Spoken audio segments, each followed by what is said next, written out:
Pendant longtemps, moi, je croyais être respecté. En fait, je fais juste preuve d'autorité. Puis je pense que parfois, je faisais aussi peur parce que toi, le grade, ça impose et surtout au début, ben, ça aide un petit peu. Et moi, je me souviens vraiment, c'est un peu une claque pour moi. C'est ma petite sœur, maintenant elle a 37 ans, mais un jour, elle m'a dit, tu sais, Arnaud, moi, je préférais quand tu n'étais pas militaire. Tu es devenu assez froid et moi, j'ai besoin d'un grand frère qu'on peut prendre dans ses bras puis qui est chaleureux.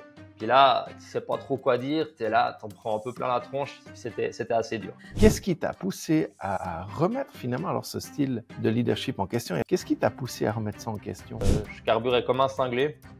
Des horaires très tard le soir, je partais hyper tôt le matin, je faisais les trajets en voiture depuis Thun pour rentrer à la maison, donc je sentais qu'il y avait de la fatigue. Et puis ben, quand tu as une classe qui tourne, une classe de sous-officiers, ben, il y a quand même pas mal de choses à faire. Et là, j'avais une classe à ce moment-là où c'était galère, quoi. Ils m'ont vraiment usé. C'était pas ma première, mais celle-là, elle m'a bien fait péter les défenses d'une certaine manière. Quand je suis arrivé sur place, c'était un gros bordel, un foutoir. Les poubelles, elles étaient pas vidées. Il y avait de la vaisselle qui était encore pas faite. Il y avait du pain qui avait été jeté dans les poubelles. Moi, ça m'a vraiment mis hors de moi. Des personnes qui fumaient des clopes, d'autres qui étaient sur leur téléphone. En fait, t'arrives, tu vois bien qu'il n'y a rien qui fonctionne. Là, normalement, bah, tu vois, j'aurais été assez autoritaire. J'aurais foutu une bonne braillée à la militaire. Voilà, j'aurais remis tout le monde tout droit. Mais j'ai fait un truc. Et là, je sais pas pourquoi j'ai fait ça. Je me suis dit, bon là, ça touche trop mes valeurs. J'ai dit à mon serre-fil de ramener tout le monde calmement. J'ai enlevé ma veste, pris ma veste, j'ai tout posé par terre. J'ai enlevé mes grades. Et on a tous un insigne de fonction sur le cœur, en fait. Je l'ai enlevé, puis je les ai regardés, puis je leur ai dit, écoutez, ça m'emmerde, en fait, ce qui est en train de se passer, parce qu'on se donne de la peine, on est là avec vous tout le temps. Et il n'y a pas le répondant derrière. Enfin, gros, je leur ai parlé ce que j'avais sur le cœur. Moi, ça m'émue encore maintenant. J'avais presque les larmes aux yeux. Je me suis foutu un peu à poil devant eux. Et puis, voilà, je pense que j'ai surtout posé un masque ce jour-là. J'ai pas fait le gars qu'ils avaient l'habitude de voir. J'ai fait celui que j'étais au fond de moi. Ça m'a vraiment touché. Ça m'a fait mal à mes valeurs. À l'époque, je pense que je les aurais pas forcément remerciés parce que c'était compliqué. Mais aujourd'hui, je pense que c'est un peu le déclic qui a fait que j'ai compris qu'il fallait que je change quelque chose. Bonjour la communauté, c'est Stéphane et vous êtes sur Ciel, le podcast qui décode l'intelligence émotionnelle et aussi le leadership. Aujourd'hui, nous abordons un sujet d'importance dans notre vie autant personnelle que professionnelle. Et la grande question, c'est comment rester un leader respecté sans avoir besoin d'imposer, notamment par la peur. Parce qu'on connaît tous des chefs qui dirigent par le contrôle, l'autorité et parfois par la peur, ce micromanagement. Mais est-ce que c'est encore vraiment un modèle qu'on veut incarner? Dans cet épisode, on va explorer 3 questions essentielles. La première, c'est comment passer d'un leadership basé sur la peur à un leadership incarné, authentique et surtout être respecté. Est-ce qu'il est possible d'être exigeant sans être autoritaire et humain sans être considéré comme faible? Et finalement, comment rester un leader aligné dans un monde qui valorise la performance, le contrôle et aussi beaucoup l'image? Aujourd'hui, j'ai le plaisir, l'honneur de donner la parole à Arnaud. C'est mon associé et compagnon de route chez Ciel depuis plus de 2 ans et on va parler de transformation. Arnaud, tu as passé plus de 17 ans dans l'armée suisse, mon capitaine, et aujourd'hui tu formes des leaders à incarner un leadership plus humain. Est-ce que tu veux bien nous raconter comment on passe finalement d'un leadership autoritaire, qu'on pourrait considérer un peu comme militaire, à un leadership incarné? Oui, bien sûr, Stéphane. Alors, adjudant, s'il te plaît, hein, parce que capitaine, j'ai toujours fait Pardon, la guerre un petit excusez-moi. peu au grade. Non, mais si tu veux la vérité, Stéphane, c'est que pendant longtemps, moi, je croyais être respecté.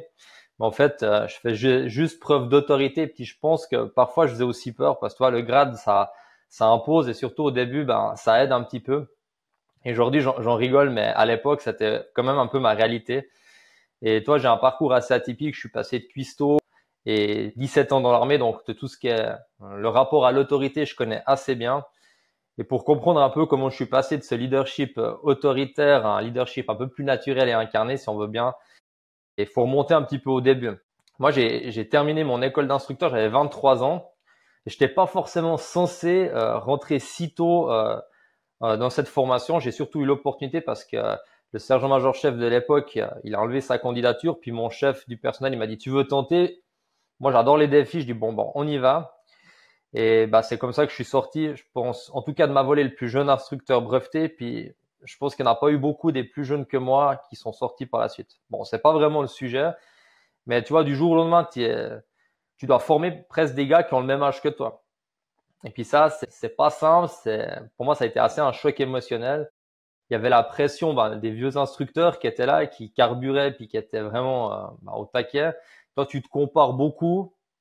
Tu veux faire tes preuves, tu veux surtout faire vraiment bien.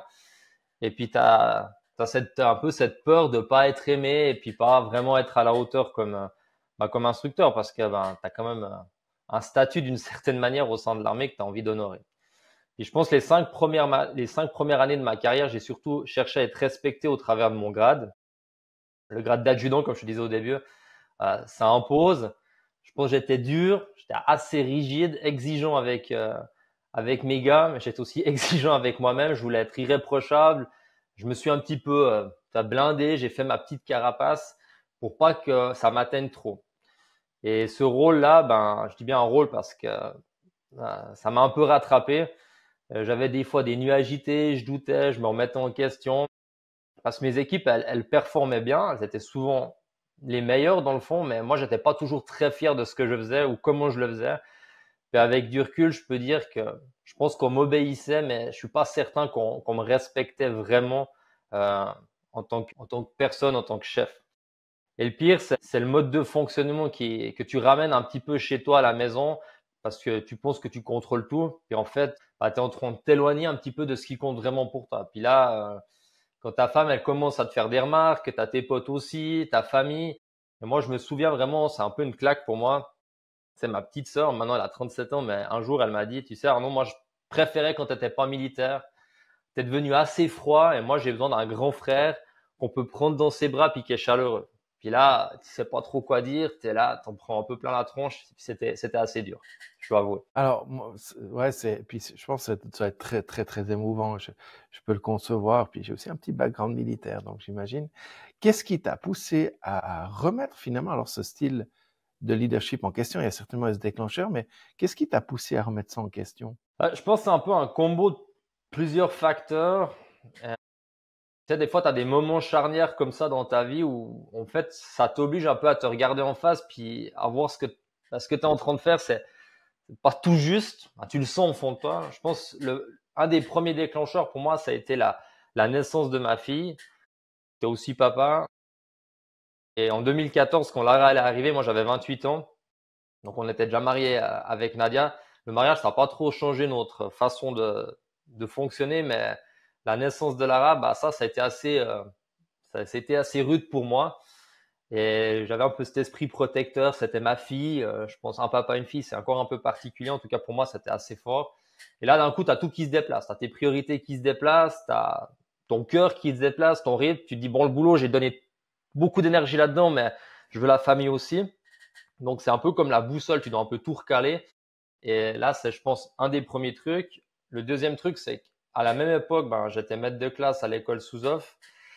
Euh, et puis là, il y avait une fatigue vraiment physique, mentale. J'ai une femme incroyable qui a beaucoup géré pendant tout ce temps. Elle s'occupait des nuits et tout ça, mais moi, je carburais comme un cinglé. Des horaires très tard le soir, je partais hyper tôt le matin. Je faisais les trajets en voiture depuis Thun pour rentrer à la maison, donc ça a quand même pas mal usé parce que je voulais être vers ma famille. Et moi, je la remercie de m'avoir soutenu là-dedans, mais moi, je sentais qu'il y avait de la fatigue. Et puis, quand tu as une classe qui tourne, une classe de sous-officiers, il y a quand même pas mal de choses à faire. Et là, j'avais une classe à ce moment-là où c'était galère, quoi. Ils m'ont vraiment usé. C'était pas ma première, mais celle-là, je pense que elle m'a bien fait, on va dire, péter les défenses d'une certaine manière. À l'époque, je pense que je les aurais pas forcément remerciés parce que c'était compliqué, mais aujourd'hui, je pense que c'est un peu le déclic qui a fait que j'ai compris qu'il fallait que je change quelque chose. Et puis, il y a une scène que je me souviendrai tout le temps. On était en exercice d'endurance avec ma classe. Ça faisait déjà 3 jours qu'on était sur le terrain. On faisait à manger pour des events. Et là, on avait un event le lendemain pour la ville de Thun. Moi, je débarque à 19h30. Ils étaient censés avoir, en guillemets, tout terminé. La cuisine elle était censée être propre, la mise en place faite. Moi, j'avais juste à donner d'ordre, à checker que tout était bien pour le lendemain. Et puis, en gros, aller les coucher, quoi. Puis quand je suis arrivé sur place, c'était un gros bordel, un foutoir. Il y avait, les poubelles, elles étaient pas vidées. Il y avait de la vaisselle qui était encore pas faite. Il y avait du pain qui avait été jeté dans les poubelles. Moi, ça m'a vraiment mis hors de moi. Des personnes qui fumaient des clopes, d'autres qui étaient sur leur téléphone. En fait, t'arrives, tu vois bien qu'il y a rien qui fonctionne. Puis là, moi, excuse-moi, mais ça m'a vraiment fait chier, quoi. Je me suis dit, bon, il me manque de respect. Ça allait contre mes valeurs. Puis il n'y avait pas l'engagement que je voulais. Puis là, normalement, bah, tu vois, j'aurais été assez autoritaire. J'aurais foutu une bonne braillée à la militaire. Et puis voilà, j'aurais remis tout le monde tout droit. Mais j'ai fait un truc. Puis là, je sais pas pourquoi j'ai fait ça. Je me suis dit, bon, là, ça touche trop mes valeurs. J'ai dit à mon serre-fil de ramener tout le monde calmement. J'ai enlevé ma veste, pris ma veste, j'ai tout posé par terre. J'ai enlevé mes grades. Puis on a tous un insigne de fonction sur le cœur, en fait. Pour moi, c'était l'insigne de cuistot. Je l'ai enlevé, puis je les ai regardés, puis je leur ai dit, écoutez, ça m'emmerde en fait ce qui est en train de se passer parce qu'on se donne de la peine, on est là avec vous tout le temps et bah, il n'y a pas le répondant derrière. Enfin, en gros, je leur ai parlé ce que j'avais sur le cœur. Moi, ça m'émue encore maintenant. J'avais presque les larmes aux yeux. Je me suis foutu un peu à poil devant eux.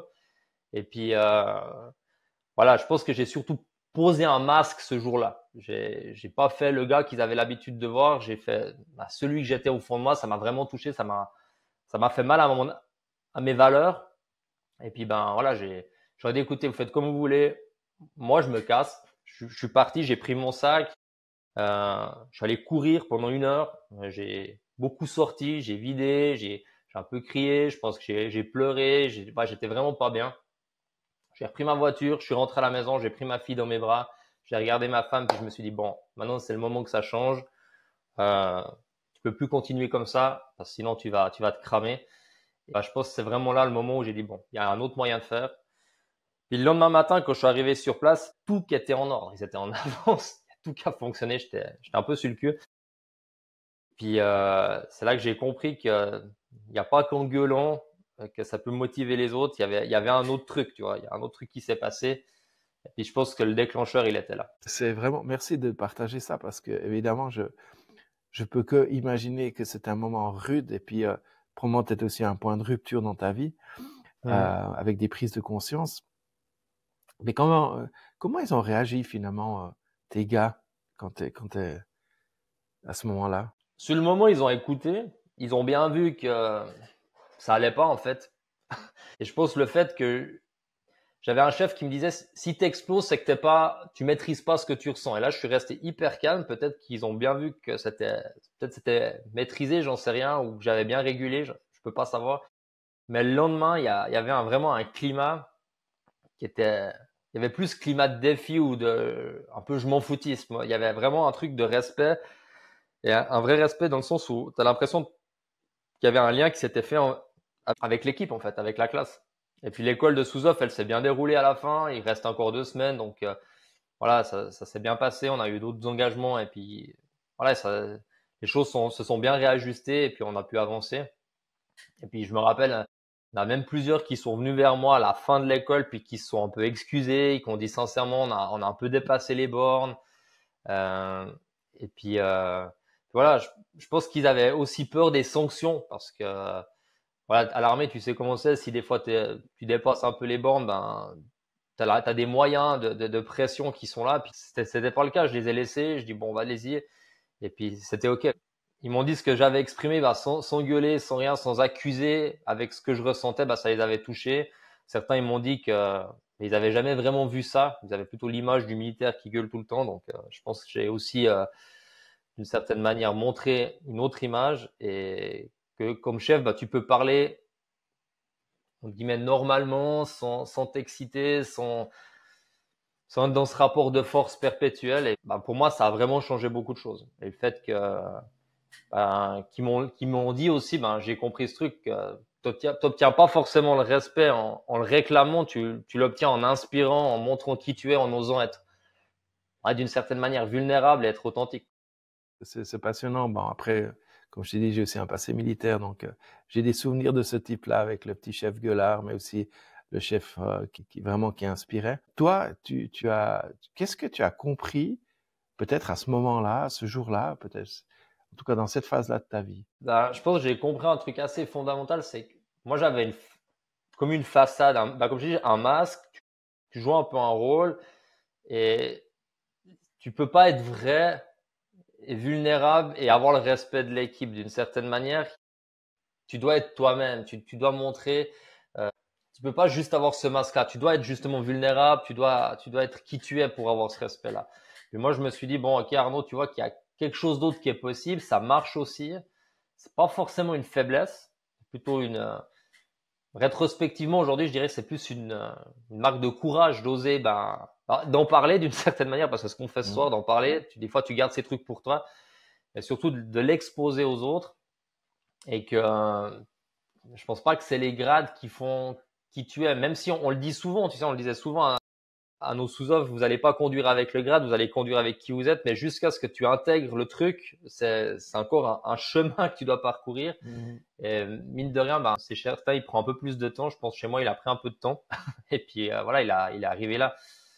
Et à l'époque, je connaissais pas grand-chose à l'intelligence émotionnelle, euh, au sujet que maintenant on aborde. Ces mots, ils faisaient pas vraiment partie de mon vocabulaire. Et puis comme je te dis, rétrospectivement, je pense que la pièce elle est tombée. Euh, J'étais pas vraiment connecté avec mes émotions. J'étais assez formaté dans le contrôle euh, ouais, autoritaire, pas vraiment, je vais pas dire pas humain, mais pas vraiment en lien avec eux. Tu vois, ils étaient là, il fallait les former. Mais ce que j'ai compris, c'est que si tu es autoritaire, pas trop humain, tu vas faire des robots. Moi, c'est pas forcément ce que je voulais. Moi, ce que je voulais, c'était vraiment former des chefs qui aiment leurs gars, qui comprennent ce qui est en train de se passer, des humains qui ont envie d'avancer. Et si tu veux faire ça, il faut que les émotions elles soient là. Sinon, ça marche pas. Et les émotions, je pense que tu le veuilles ou non, à un moment donné, elles vont sortir, toujours. Et la vraie question, c'est qu'est-ce qu'on fait? Est-ce qu'on va les subir ou est-ce qu'on apprend à les écouter? Et puis, je pense que ce jour-là, j'ai écouté ce que je ressentais en moi. Puis, il fallait pas gueuler, il fallait juste les rassembler, leur parler avec ce que tu as au fond du bide d'une certaine manière. Et puis, ça marche, quoi. Et en quelque sorte, ça s'appelle l'expérience aussi, hein, et on le voit aussi avec les gens qu'on accompagne, on a souvent aussi des prises de conscience de cet ordre-là. Puisqu'on parle de prise de conscience, est-ce que tu as fait quelque chose de différent ou tu as modifié quelque chose dans ta manière d'être ou de faire par la suite? Par la suite, comme c'était pas simple, la période, je me suis mis à pas mal lire de bouquins en développement personnel, pas que sur la conduite, mais tu vois, un peu de leadership, comment certains ils fédéraient leurs équipes, un peu les mécanismes aussi de la motivation, de la psychologie, comment tu arrives à faire en sorte que tu trouves des leviers dans la manière d'être, dans ta posture, dans ta manière de faire les choses. Et j'en ai pas mal mangé parce que à l'époque, je travaillais à Thun, j'habitais à Cher, j'avais tous les jours plus d'1h20 de trajet. Donc j'ai commencé à écouter beaucoup de livres audio. Je pense que j'en ai mangé, je sais pas, plus d'une quarantaine la première année. Et puis c'est là que ça a commencé à vraiment se mettre en place. En parallèle, j'ai continué des formations et surtout j'étais en contact avec beaucoup de civils. Quand j'ai fait mon brevet de spécialiste en conduite d'équipe puis mon MBA, j'étais beaucoup en contact avec des cadres civils. Et je pense que c'est ça aussi qui m'a aidé de me challenger avec d'autres environnements, pas rester que dans l'environnement militaire et de voir que on était respecté à l'armée parce qu'on faisait, on voyait qu'on était bon, mais à côté de ça, il fallait qu'on adapte en fait notre manière de communiquer parce que les générations elles changent, les jeunes ils changent et tout ça, ça m'a beaucoup aidé en fait d'être en contact si tu veux avec d'autres environnements. Puis après, j'ai pas mal cherché de feedback. J'ai beaucoup demandé. Je me rappelle, j'avais écrit des lettres tous mes amis à ma famille pour me faire des feedbacks de ce qu'ils pensaient de moi pour pouvoir récolter de l'information puis me dire ok ça je peux changer, je suis d'accord de changer, j'ai pas envie de changer ou bien ça me donne ça ouvre un peu ma fenêtre de joaillerie d'une certaine manière et puis de voir ma tâche aveugle. Puis petit à petit ma posture elle a changé, j'ai changé ma manière de communiquer, j'ai surtout donné beaucoup d'autonomie à mes équipes en restant là pour les soutenir mais vraiment voilà faites. Et puis quand je suis parti de Thun pour aller sur Payerne, ça a pas mal pas choqué, mais interroger mes collègues parce que je laissais beaucoup faire mes équipes. Puis ça marchait super bien en fait. Et j'étais là, hein, c'est pas que je m'en foutais d'eux, c'est juste ils font, je suis en soutien, je réponds à leurs questions. Ce que j'ai gardé du militaire, c'est le fameux KKK ou CCC, commander, contrôler, corriger, peut-être ça te parle. Je l'ai un peu réinterprété à ma sauce. Euh, Pas pour surveiller, mais plutôt pour soutenir et pas imposer les choses, mais les guider en étant là avec eux. Et tu vois, pour moi, déléguer, j'ai dû apprendre à lâcher prise, à les responsabiliser. Maintenant que je suis papa d'enfant, ben, c'est un peu comme ça. Tu as envie qu'ils soient autonomes, et ben, tu dois les laisser marcher tout seuls à un moment donné. Donc, il faut être là pour eux, il faut les soutenir, donner un cadre bienveillant et qui leur permette d'avancer, mais pas un contrôle pour faire peur ou pour tout maîtriser, mais vraiment pour moi, le contrôler, c'était respecter leur boulot. Toi, tu vas sur place, tu vas voir ce qu'ils ont fait, tu t'intéresses sincèrement à leur job, tu leur poses des questions, pourquoi ils ont pris cette décision ou comment ils sont arrivés à ce cheminement de pensée. Et puis, ils se sentent valorisés. C'est pas du flicage dans le sens, je vais contrôler tout ce que tu as fait, est-ce que tu as mis le bouton là ou un truc comme ça. C'est vraiment, pour moi, un levier de progression collective et puis de se dire, bah, des fois, tu apprends vraiment de tes gars. C'est ça qui est intéressant, c'est qu'ils ont des bonnes idées et puis toi, tu sais pas tout. Ben, je trouve que ça, c'est assez fort. Déconstruire tout ça, ben, ça se fait pas en un jour. Tu as beaucoup de réflexes qui sont ancrés, tu as des schémas, tu as aussi une identité, hein. Et puis tout ça, tu dois retrouver l'équilibre. Puis après, ben, ça prend un peu de temps, puis surtout, tu es surtout beaucoup mieux avec toi-même. Moi, j'étais surtout vraiment bien aligné avec moi, puis ça, c'est cool, quoi. C'est intéressant ce que tu soulignes là, notamment l'alignement. Je pense que c'est un peu la quête de tout le monde, hein, de chercher à être aligné, d'être bien avec soi-même, d'être authentique, de se retrouver. Enfin, en disant, bah, comme tu le dis très justement, j'ai pas besoin de porter un masque. Euh, Bah, il a évolué, il a changé, il a progressé, Arnaud. Hein, comme j'ai envie de dire, dans le cas présent, comme tu le décris, j'ai envie de te demander, mais qu'est-ce qui reste finalement de l'ancien Arnaud? Est-ce qu'il reste quelque chose? Je dirais heureusement qu'on progresse tous. Euh, euh, je pense on a tous la chance, on peut tous le faire. Après, il y a une question d'envie. Je pense de mes premières années de militaire, pour répondre à ta question de qu'est-ce qui reste de moi, je pense pas grand-chose aujourd'hui. Heureusement, j'ai évolué. Et je suis très content d'avoir évolué dans ce côté-là.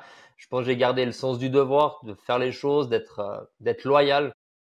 Pour moi, tu peux compter sur moi. En fin de compte, si tu me demandes quelque chose, je serai là, je vais faire le boulot. Et puis, Confirme. et puis ça, je pense, c'est des valeurs fortes que je pense que le domaine militaire nous l'inculque très fortement et je l'ai gardé. Je suis content de ça. Après, de mon expérience d'instructeur, bah, j'ai quand même passé 15 ans comme militaire professionnel, donc tu as besoin de rigueur, tu as besoin de structure.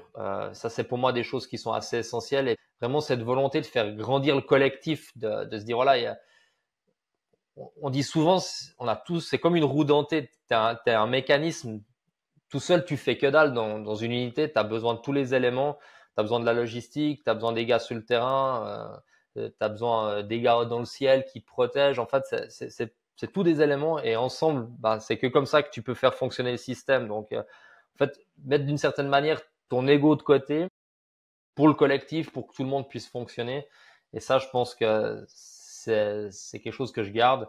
Et aujourd'hui, je crois aussi que les émotions, si elles sont bien vécues, puis que tu arrives à les réguler, à les canaliser d'une certaine manière, bah, tu arrives vraiment à faire bouger des montagnes. Tu arrives vraiment à embarquer les gens, quoi, puis les amener dedans. Et bah, t'es pas censé. Ouais, tu sais, on est parti en Polynésie française et avant de partir, j'ai pensé à tout ça, puis j'ai dit à mes gosses, je leur ai dit, écoute, je dis à Nadia, il faut qu'on trouve un truc pour que la famille, elle soit une petite unité, tu vois, qu'on soit soudés. Puis je leur ai sans cesse répété, vous savez, quoi qu'il se passe là-bas, les Mullers, ça se serre les coudes. On est ensemble, on est sur le même bateau, on va s'entraider. Et je répétais ça avant qu'on parte. Et ici, la même chose. Chaque fois qu'il y avait un coup dur, qu'il y avait un truc où c'était un peu compliqué, je fais, vous savez, les Mullers, ça se serre les coudes. Puis maintenant, mes petits, ils viennent. Quand il y en a un autre qui va pas bien, puis il fait, tu sais, Maël, les Mullers, ça se serre les coudes. Puis tu sais, il monte le coude comme ça. C'est drôle. En fait, quand on a créé un mantra familial d'une certaine manière où bah, chacun se sent appartenir à quelque chose de fort. on est ensemble et puis quand il y a quelque chose qui joue pas à la maison, que ça coince, on en parle, on exprime ce qu'on ressent et puis on a créé un peu cet esprit de corps militaire, si je peux me permettre, mais version famille, quoi. Et moi, je suis assez fier de ça. Je pense que vous pouvez tous être fiers d'ailleurs de ça. Et comme tu l'as dit, c'est un esprit de corps, c'est aussi le fruit de tous. Et puis en même temps, dans le leadership, il faut aussi donner l'impulsion. Et je pense là, c'est les parents qui le donnent. Et puis les enfants, ils prennent le modèle ou ils le prennent pas, mais c'est super important. D'ailleurs, quand on parle de ça, leadership, comment tu qualifierais ton style de conduite ou de leadership aujourd'hui ou de management, peu importe, mais comment tu qualifierais? Si je prends un terme, on va dire des bouquins, Mhm. euh, pour ceux qui connaissent le module de la SFC du leadership, je dirais pondéré, mais surtout c'est un leadership qui est plus à mon image en fait. Je suis en paix avec moi-même. Euh, Là aussi, tu as parlé d'expérience. Moi, j'aime bien dire, t'achètes pas un kilo d'expérience à la Migros. Pour ça, tu dois vivre l'expérience. Aujourd'hui, j'ai dû vivre des choses. Il y a des choses où j'étais pas très fier, où j'ai dû changer. Et voilà, t'avances, mais je suis surtout bien avec moi-même. Donc ça, c'est le plus important. Je m'adapte beaucoup plus aux personnes que j'ai en face. À un moment donné, j'avais plus envie d'imposer. Aujourd'hui, je prends le temps d'écouter, de sentir un peu ce qui est en train de se jouer, de mettre plus de granulosité un petit peu dans la relation. Et depuis que j'ai quitté l'armée, un peu le gris vert, on va dire comme ça, je pense que j'ai affiné ce côté de lien. Parce que tu peux pas guider des équipes dans le civil comme à l'armée, ça marche pas comme ça. Donc tu dois vraiment adapter certaines choses. Et surtout, j'ai arrêté de cacher mes émotions. Si ça va pas, je vais leur dire, ils vont le ressentir. Euh, Nadia, elle dit souvent, ce qui est bien chez toi, c'est qu'on arrive à lire comme dans un livre ouvert. Donc des fois, c'est déroutant parce que tu vois quand ça va pas, mais quand ça va bien, tu le vois aussi super. Donc je suis assez transparent avec ça. Et avant, je pensais maîtriser les émotions. On en parle souvent les deux. Je pense que tu peux pas vraiment maîtriser les émotions. Je pense surtout que je les étouffais. Tu sais, je gardais tout en moi. Je montrais rien. C'était dans une grosse cocotte au fond de moi. De temps en temps, ça sortait. Puis l'exemple que je t'ai dit avant, c'est là où il y a tout qui a pété. Aujourd'hui, j'ai surtout appris un peu à accueillir tout ça, à exprimer ce que je ressens, de comprendre en fait les liens. Pourquoi je suis triste, pourquoi je suis peut-être en colère aujourd'hui sur un truc. Et je vois ça plus comme une force plutôt qu'un boulet. L'émotion, c'est vraiment pas une faiblesse, c'est un vrai levier de leadership et c'est assez incroyable quand tu comprends comment ça fonctionne. Mais on t'apprend pas ça. C'est ce qui est vache, c'est que elles sont tout le temps là, mais il y a personne qui t'apprend à travailler avec. Donc moi, je l'ai appris un peu dans la douleur, un peu à mes dépens. Puis aujourd'hui, je suis content de voir que ça marche bien. Et c'est aussi pour ça qu'on est là avec Ciel et pour transmettre ça.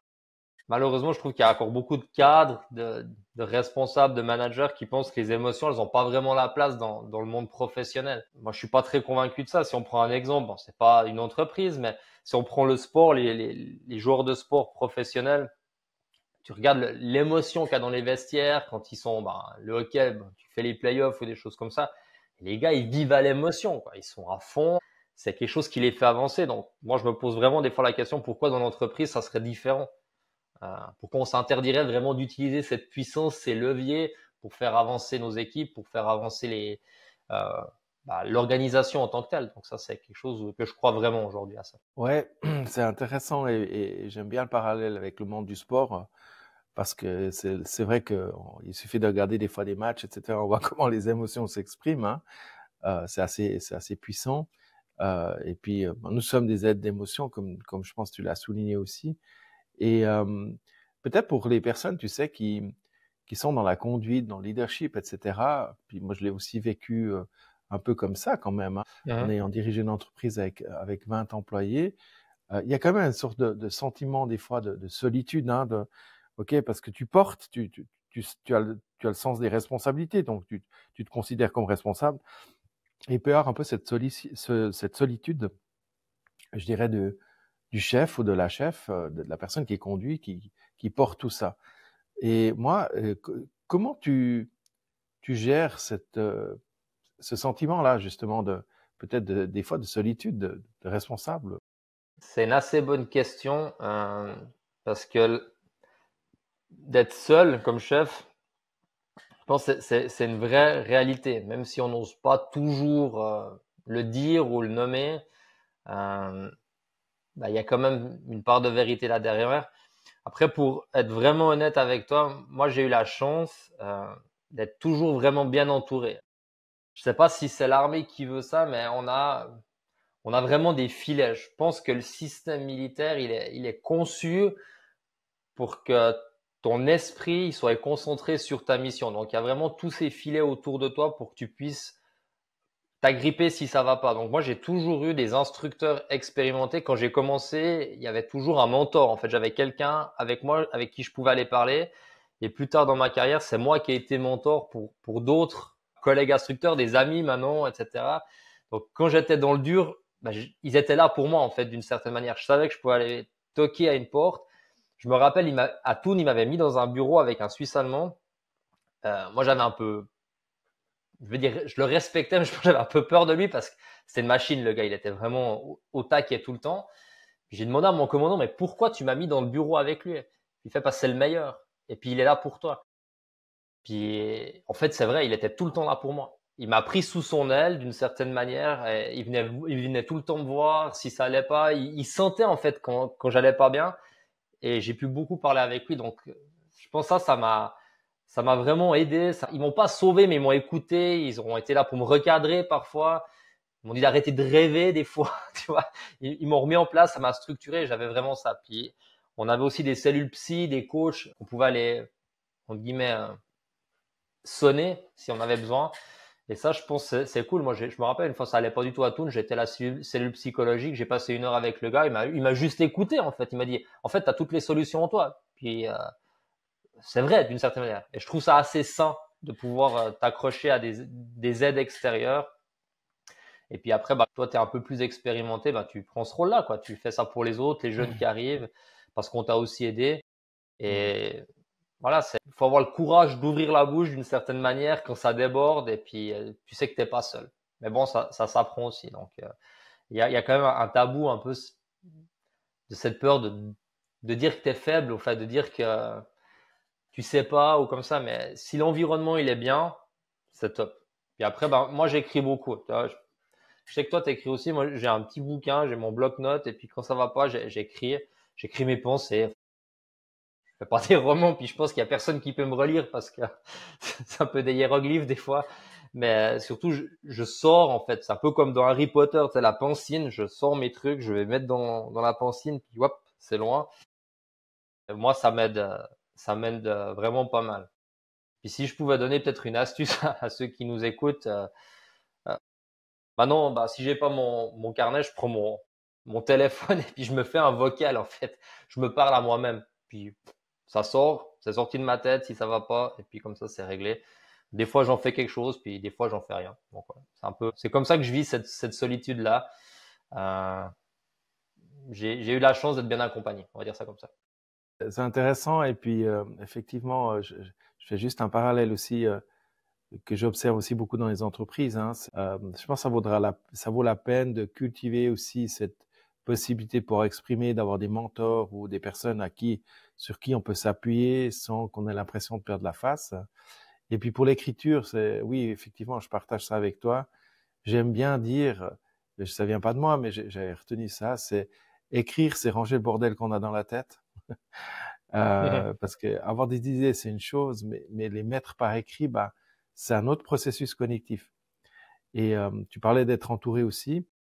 Et pour toi, aujourd'hui, les personnes qui comptent pour toi aujourd'hui, ou peut-être même le plus, je sais pas, mais c'est qui les personnes, pardon, plutôt qui comptent pour toi aujourd'hui? Il y a une personne que je pense que sans elle je serais pas là aujourd'hui, c'est ma femme. En fait, je lui dis tout le temps ça. Elle me dit, je sais pas ce que je t'apporte, mais elle se rend pas compte en fin de compte. Euh, c'est c'est un peu mon pilier. Euh, elle me connaît par cœur, elle sait quand je vais pas bien, elle connaît mes modes de fonctionnement, mes zones d'ombre, mes zones de lumière d'une certaine manière. Elle m'a vu dans des états, je pense que même mes potes, ils m'ont pas vu comme ça. Donc, elle sait quand ça va pas. Elle a toujours été là en fait, et je lui dois énormément. Je sais pas combien de fois je l'ai appelé quand j'étais sur le terrain, sur un exercice en fait, je vais juste raconter mes histoires. Des fois, elle doit se dire, en fait, il me raconte tout la même chose, mais elle a toujours été là, elle m'a pas jugé, elle m'a écouté, elle m'a soutenu. Franchement, je lui dois vraiment pas mal. Depuis que j'ai des enfants, je pense que mes enfants, c'est un petit peu mon moteur. Des fois, je pense que je leur dis pas assez que c'est une vraie source de motivation.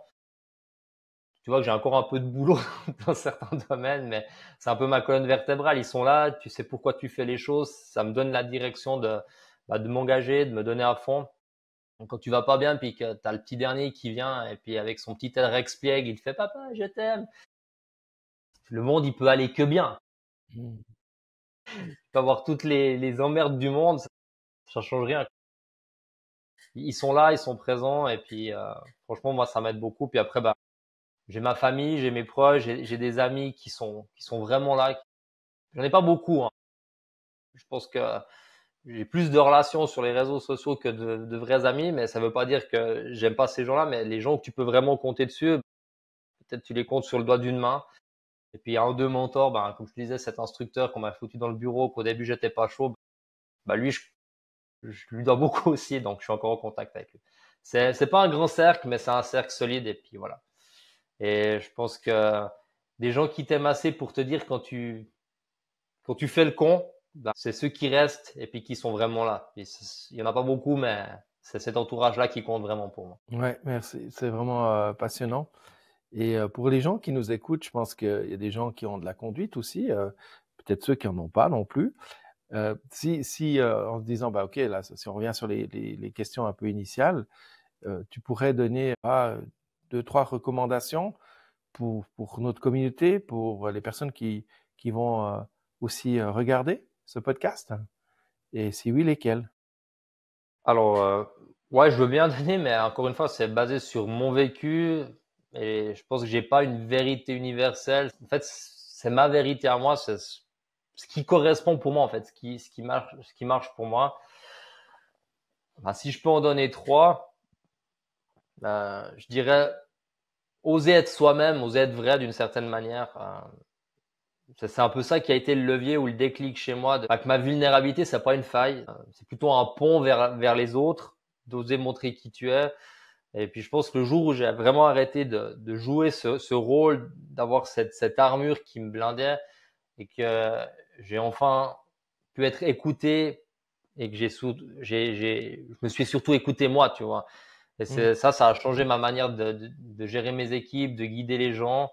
Et ouais, ça fait, ça fout un peu les boules d'oser dire que des fois ça Mm. va pas ou que tu doutes, mais en fait, je pense que c'est à ce moment-là que tu ouvres la porte à tes équipes pour qu'ils puissent sentir que, en fait, ils sont comme toi d'une certaine manière. Tu vois, si lui il doute, j'ai aussi le droit de douter, et s'il est authentique, moi je peux aussi l'être. Puis après, ça se fait naturellement. Donc je pense que ça, c'est oser être qui tu es, euh, d'être conscient de ton autorité dans le sens, si on te donne une fonction, si on te donne un rôle de responsable, de cadre, il faut pas fuir l'autorité. Des fois, tu peux tu peux pas déléguer la responsabilité, c'est quelque chose que tu as à toi et tu dois l'incarner. Tu dois l'incarner de manière juste. Les mots que tu vas dire, ça va construire tes gens, ça va construire les gars qui sont autour de toi, mais tu peux aussi détruire, tu vois, dans le vocabulaire, dans les mots que tu utilises. Moi, je pense que j'ai eu des fois des mots très durs qui ont plus détruit au début que construit.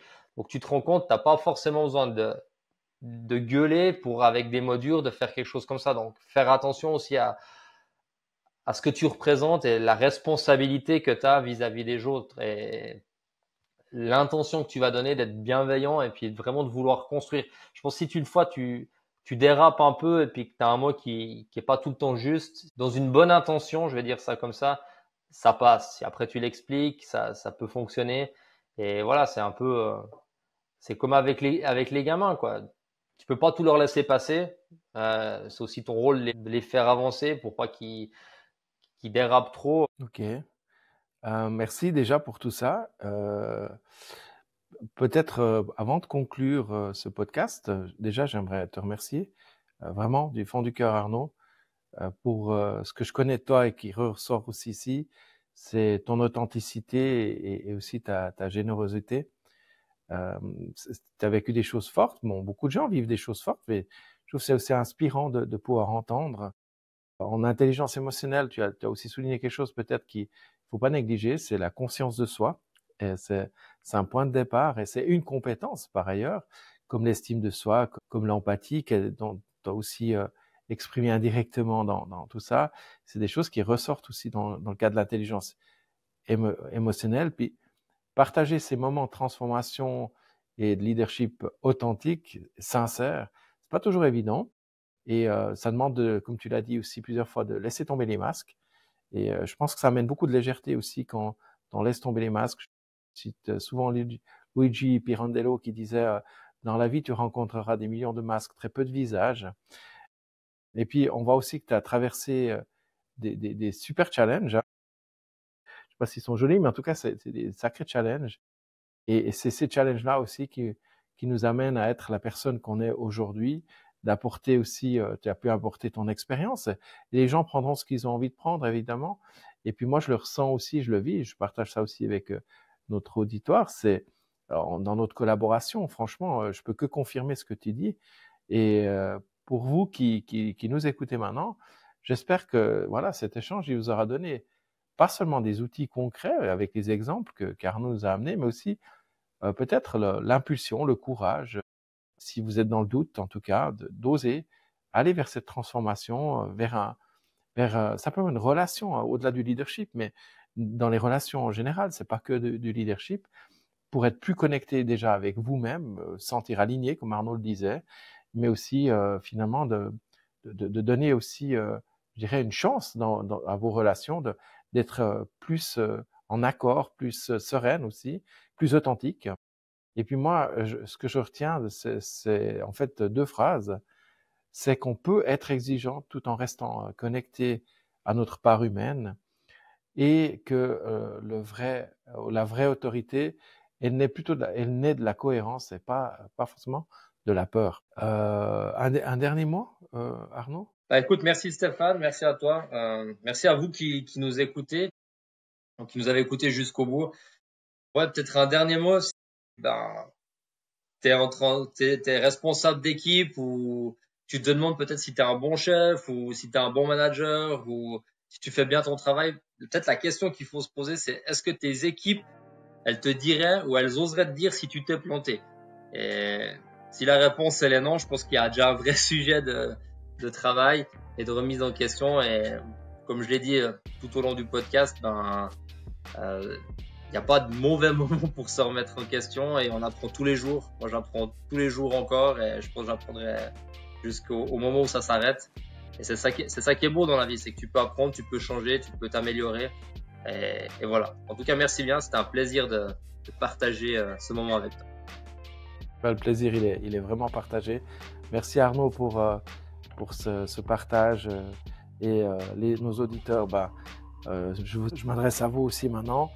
Si ça vous a inspiré, si ça vous a touché, c'est peut-être le bon moment aussi pour revoir votre manière d'interagir avec les autres, hein. Je ne parle pas que de conduite, hein, d'une manière générale, mais aussi de diriger si vous êtes dans la conduite.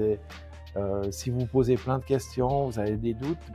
Chez nous, chez Ciel, on propose des formations, des accompagnements, même sur mesure, hein, même des formations individuelles, du coaching, et on travaille aussi avec un vrai outil psychométrique où on mesure les 15 compétences de l'intelligence émotionnelle, et puis on est là pour ça. Donc, si ce podcast, vous avez le sentiment que ça peut servir à d'autres, n'hésitez pas déjà à le liker, ça nous aidera aussi, à le partager surtout. Ça coûte pas grand-chose, hein, c'est un clic ou un copier-coller d'un lien. Partagez-le avec vos amis, vos proches, et on aura le plaisir de vous retrouver dans un prochain podcast. Merci d'avoir écouté jusqu'au bout. On ose espérer croire que ça vous a apporté quelque chose. En tout cas, le doute, c'est pas notre ennemi. C'est vraiment, je dirais, pour moi, je dis souvent, après le brouillard vient la clarté. Mais le doute, c'est aussi un indicateur intéressant et il faut apprendre à l'apprivoiser pour devenir finalement aussi un allié dans notre aventure de vie en général, de conduite entrepreneuriale. Et merci encore une fois de nous avoir suivis et au prochain podcast. Avec plaisir et à bientôt.